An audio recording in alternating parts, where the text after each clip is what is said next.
आज उसकी कितनी कीमत रही होगी, थाने के कितने लोगों का वारा न्यारा हुआ होगा।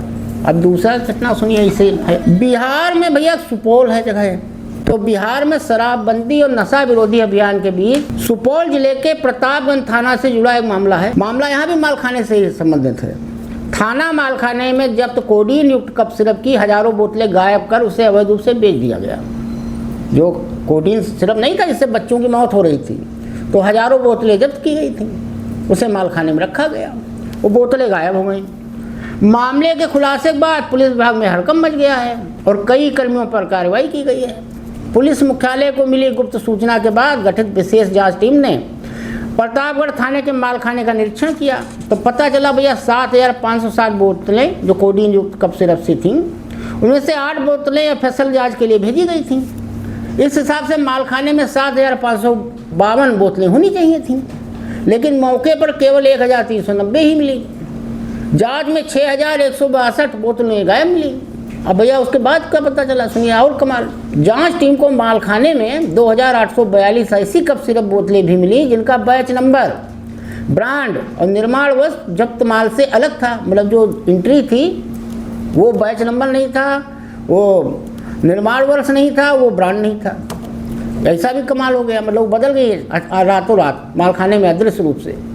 इससे आशंका जताई जा रही कि गायब स्टॉक की भरपाई दिखाने के लिए दूसरे ब्रांड की नई बोतलें रखी गई थी। अब भैया और मजेदार बात सुनिए, जांच के दौरान ये भी सामने आया कि थाना परिसर में जब्त वाहनों के टायर, ई रिक्शा की बैटरियां, डायनेमो, बहुत सारी चीज़ें गायब हैं और सीसीटीवी रिकॉर्ड भी नहीं उपलब्ध है।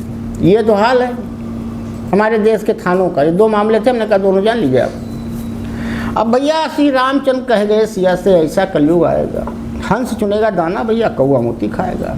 वैसे आज की सबसे बड़ी खबर हम बता दें क्या है, ये जब से भगवान राम मंदिर वाला चंदा वाला चल रहा है, करोड़ों रुपए का घोटाला, अब ये दिन आ गया कि वहाँ जो श्रद्धालु जा रहे हैं वो दाने नहीं कर रहे हैं। आज की तारीख में भगवान राम के मंदिर में सबसे कम चढ़ावा चढ़ा है।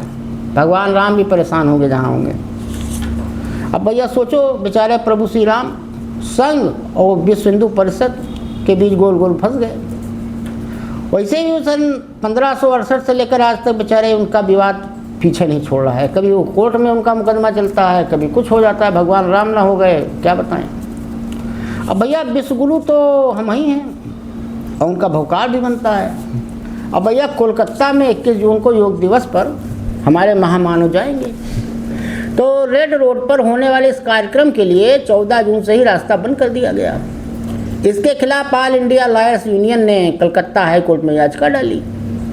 हाई कोर्ट ने पश्चिम बंगाल सरकार से कहा कि रोड बंद रहने तक वैकल्पिक रास्तों का इंतजाम करो और कार्यक्रम संपन्न होते ही तुरंत रोड खोल दो। अब सोचो, एक तरफ तो महामानव बताते हैं जब उनकी कहीं भी रैली होती है, रोड शो होता है, तो एक एम्बुलेंस जरूर मिलेगी जिसको रास्ता देते हैं।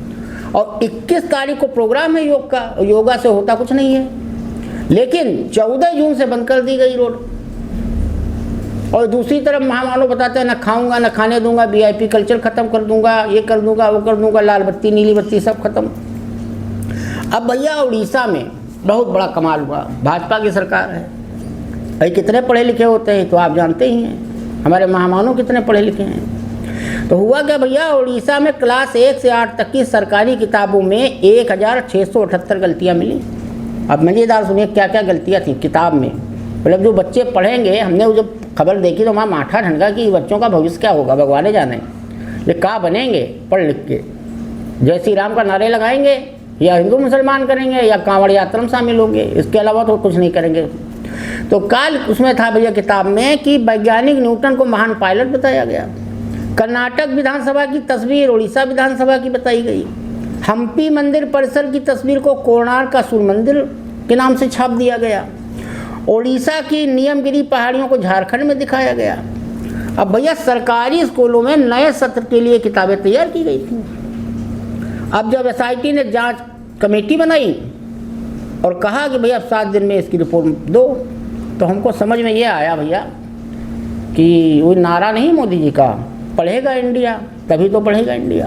अब भैया चलते चलते 2 लाइन सुन लीजिए, हम भी चलें आप भी चलिए। कि गैरों के बीच वफा ढूंढती हो, गैरों के बीच वफा ढूंढती हो, जहर की शीशी में दवा ढूंढती हो। तो भैया आज के लिए इतना ही, धन्यवाद।